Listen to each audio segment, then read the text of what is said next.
Apat ang arestado sa drug buy-bust operation sa Albay, Bataan at Laguna. Narito ang Ronda Probinsya.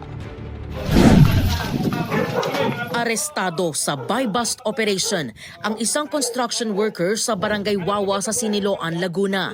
Nakumpiska mula sa suspect ang mahigit 200 gramo ng hinihinalang shabu na tinatayang mahigit 1 milyong piso ang halaga.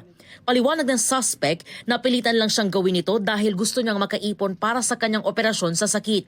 Nakakulong na ang suspect sa Siniloan Police Station at maharap sa reklamong paglabag sa Comprehensive Dangerous Drugs Act of 2002.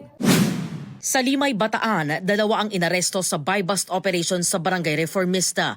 Nasa 60 gramo ng umano'y shabu ang nasabat na nasa mahigit 400,000 piso ang halaga. Wala silang pahayag. Huli rin sa buy-bust operation sa Barangay Salugan sa Kamalig, Albay ang isang high-value target. Nakumpiska mula sa suspect ang nasa 750 gramo ng hinihinalang shabu na nasa mahigit 5 milyong piso ang halaga. Walang pahayag ang suspect. Ito ang unang balita. EJ Gomez para sa GMA Integrated News. Kapuso, huwag magpapahuli sa latest news and updates. Mag-iuna ka sa balita at mag-subscribe sa YouTube channel ng GMA Integrated News.